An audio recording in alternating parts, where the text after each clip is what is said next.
sharing the vision quite far and wide about what this project is and what we're trying to do. This is not just an event.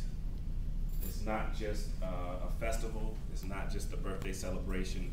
It is a celebration of community arts and the power of culture to transform communities, and to really not take back, but to engage deeper in what we're already doing, which is being present in our communities and having a voice in the decisions that are made about our communities.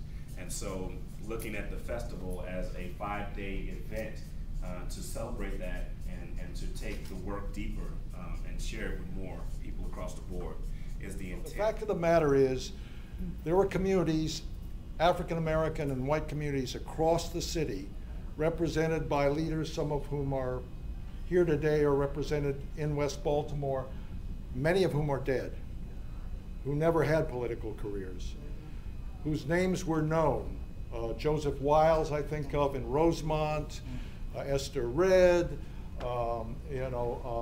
many, many other people. What? Agnes Welch.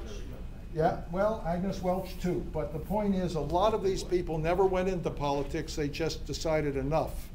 And they fought this expressway, and it was primarily African American on the west side, primarily white on the east side. And they got together and formed a citywide coalition called the Movement Against Destruction. You see the destruction of the commercial districts. You can see the destruction of the retail districts. You can see the destruction of the economies. And that's important to understand, that when you come here, the whole purpose of being here is not to relive that history, but you're coming here and being invited here because finally, after 2.5 generations, 3 generations, the stars have aligned so that some of those folk who were, quote unquote, viewed themselves as victims, they've died off. Their progeny will not move back into this community.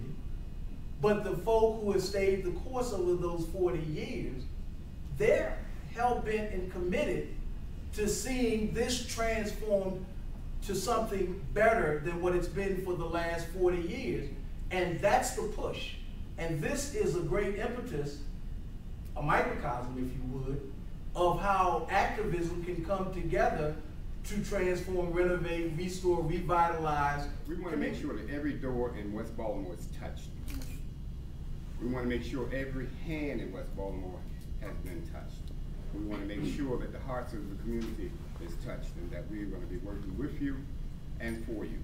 And anything that you guys need, we're pretty much available through Denise, Mr. Smith, and Ashley. And if you want to direct your information through that and hey, pass it on down, we're very much going to be there. The fascinating part, the most thrilling and exciting part about this project for me is how art and culture can be the thing that mobilize people to organize in a different way.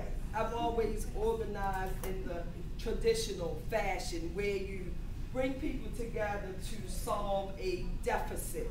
And what Ashley and I have been doing is trying to engage people around assets, individual creative expressions of yourself, and how you can take that and create change in your community.